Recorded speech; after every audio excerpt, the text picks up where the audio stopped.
వక్రదళ పద్మస్థా సర్వవర్ణోపశోభితా.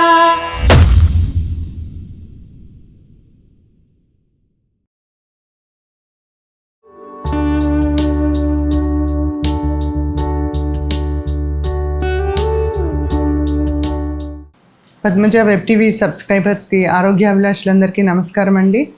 నేను doctor Padmaja, gynaecologist, obstetrician and microbiologist. So మనము ఫస్ట్ ఏంటంటే ఈ యాంటీబయాటిక్స్ ఏమి ఇవ్వకముందే ఈ యూరిన్ శాంపిల్ ఇచ్చేస్తే మనం ఏమన్నా నిజంగా ఉందా లేదా, సిమ్టమాటిక్ బ్యాక్టీరియా ఉంటే ఎలాగా చేయించుకోవాలి, ఎసిమ్టమాటిక్ బ్యాక్టీరియా ఉందనుకోండి ఏం లేకుండా ఉన్నది ప్రెగ్నెంట్ ఉమెన్లో స్క్రీన్ చేయాలి. సో వీళ్ళకి ఏం చేస్తాం, అప్పుడు యూజువల్గా మైక్రోస్కోపీ అయిపోయిన తర్వాత మైక్రోబయాలజీ ల్యాబ్లో blood agar, nutrient agar and MacConkey agar మీద స్ట్రిక్ చేసేసి చూస్తే కాన్సెప్ట్ ప్రకారం ఏమవుతుంది, 24 అవర్స్లో మోర్ దెన్ 100 కాలనీస్ ఉన్నాయనుకోండి, అంటే 10⁵ కానీ వస్తే అది significant bacterial count. More than 10⁵ ఉంటే so they need certainly the treatment అనమాట. ఒకవేళ 10⁴ కానీ అలా ఉన్నాయనుకోండి, వాళ్ళకి ఏంటంటే మళ్ళీ రిపీట్ చేయడం కానీ ఏదైనా చేయాలి. ఒకసారి మనకి స్టెరైల్ పయూరియా అంటాం. స్టెరైల్ పయూరియా అంటే పసెల్స్ అన్ని ఇన్ఫెక్షన్స్ అన్నీ ఉంటాయి, కానీ మనం చేసిన బ్యాక్టీరియల్ మెథడ్లో మనం ఐసోలేట్ చేయలేం.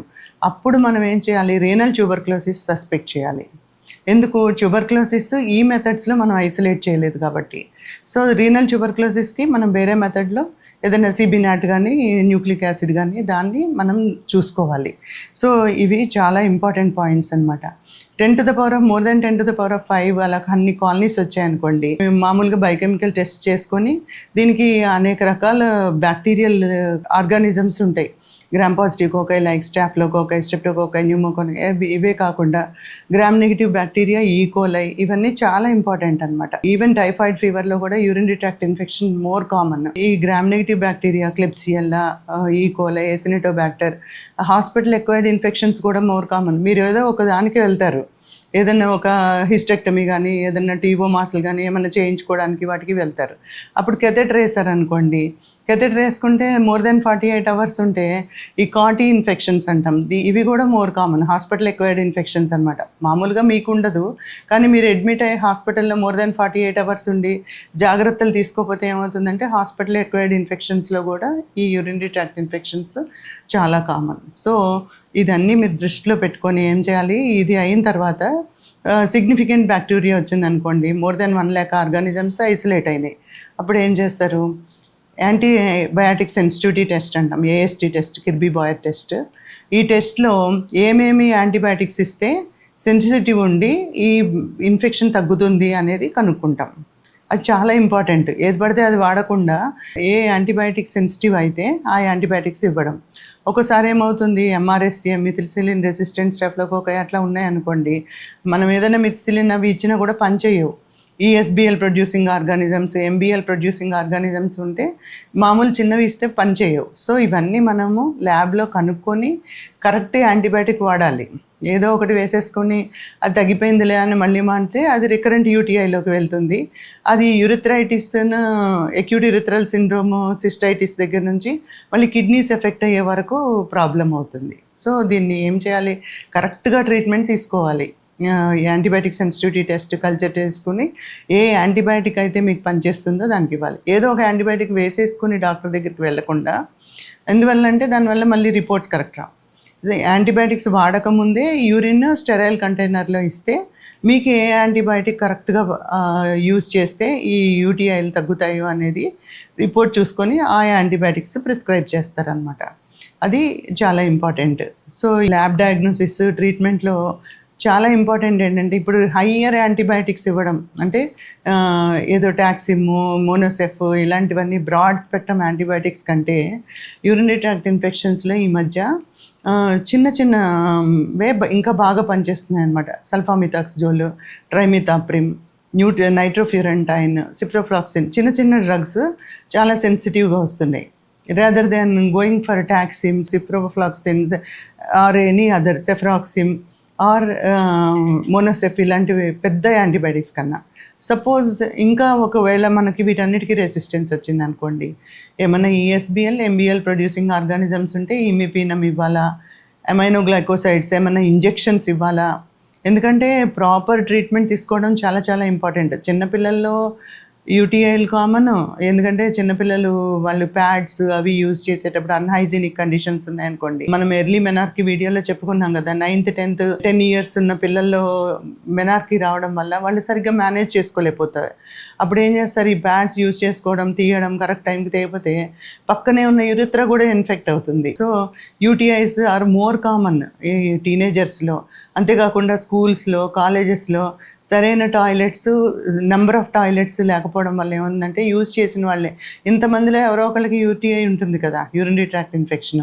వాళ్ళు యూజ్ చేసిన తర్వాత వాళ్ళు వాటర్ తోటి యూజ్ చేసుకోకపోతే ఎప్పుడైనా కానీ ట్రీట్మెంట్ వైజ్ సింపుల్ యాంటీబయాటిక్స్ వేసుకోవడం.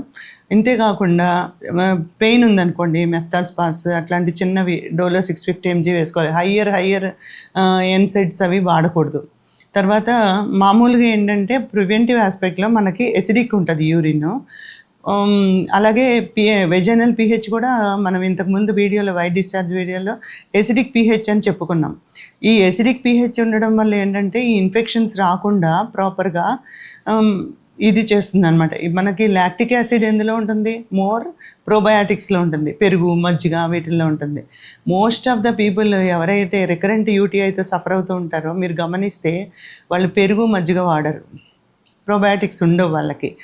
ఇవి కల్టివేట్ చేసుకోవాలన్నమాట. తర్వాత వాటర్ సరిగ్గా తీసుకోరు వాళ్ళు. Every people 2 to 3 liters of water ఉంటేనే యూరిన్ ఫ్లష్ అవుతూ ఉంటుంది కదా ఎవ్రీ 3 hours. న్యాచురల్గా ఎనీ పెథోజెనిక్ ఆర్గానిజమ్స్ ఉంటే అవి ఫ్లష్ అయిపోతాయి అన్నమాట. సో ఇది చాలా important, water intake, maintain acidic pH. ఒకవేళ ఇలా లేదనుకోండి, మనం యాంటీబయాటిక్స్ తీసుకున్నప్పుడు అప్పుడు ఏం చేస్తాం, మనం సిట్రాల్కా సిరప్ కానీ, సిట్రోసోడా ప్యాకెట్స్, ఇవి చాలా చాలా కంఫర్టబుల్ ఎంప్లాయీ ఉమెన్ కానీ, స్కూల్ చిల్డ్రన్ కానీ. మీరు ఎలాగ టానిక్ తీసుకెళ్ళలేరు కదా బాటిల్ తోటి. ఈ సిట్రోసోడా ప్యాక్స్ అయితే ఏంటంటే మీరు జస్ట్ పర్స్లో పెట్టుకొని తీసుకొని వెళ్ళిపోవచ్చు. మీరు ఎప్పుడైనా మార్నింగ్ ఒకటి, ఈవినింగ్ ఒకటి, ఒక గ్లాస్ ఆఫ్ వాటర్లో తాగితే ఆల్కనైజ్ అవుతుంది. ఎందుకు ఆల్కనైజ్ అవ్వాలి యూరిన్ అంటే, టాక్సిన్స్ బయటికి వెళ్ళిపోవడం ఇంపార్టెంట్ డ్యూరింగ్ ద ఇన్ఫెక్షన్.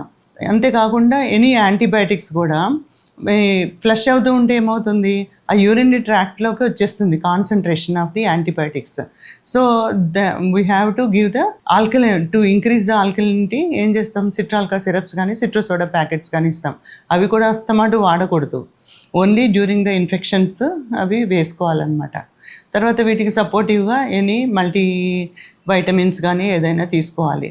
ఇంకా మనం ప్రివెంటివ్ ఆస్పెక్ట్ అంటే ఆల్రెడీ చెప్పినట్టుగా flushing of the washrooms before and after.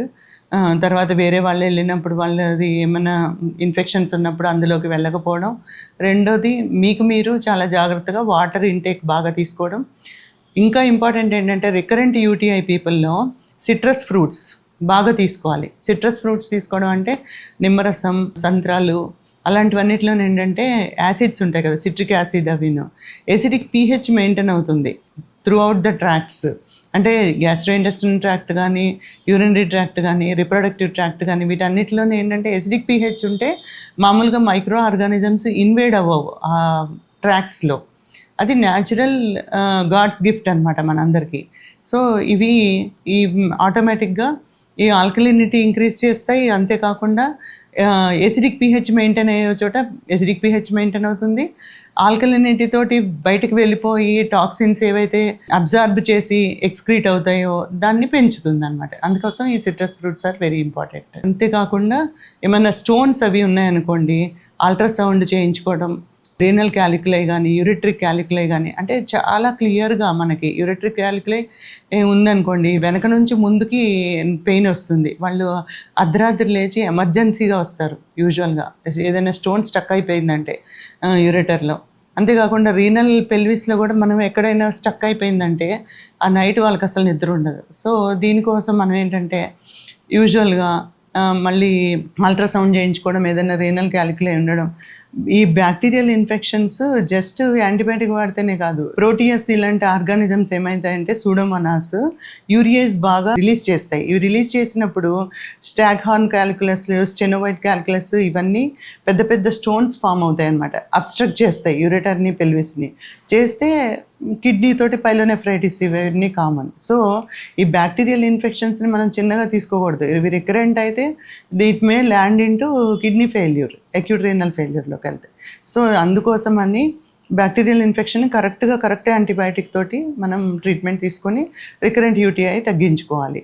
ఒకటి అల్ట్రాసౌండ్ చేయించుకోవడం, MRI or KUB X ray region.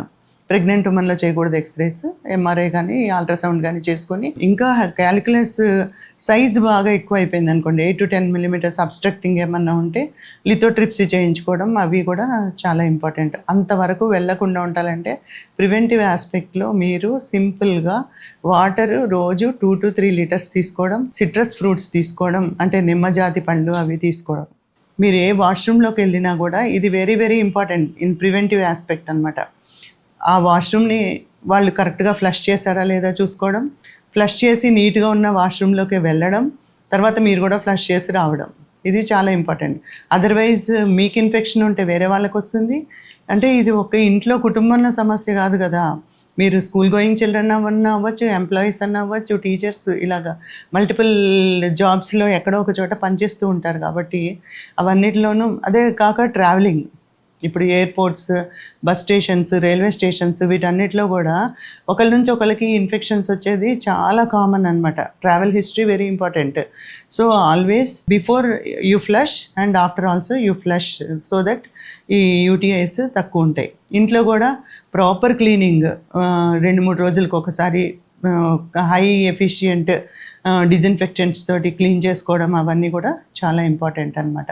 Survey జన సుఖినో భవంతు.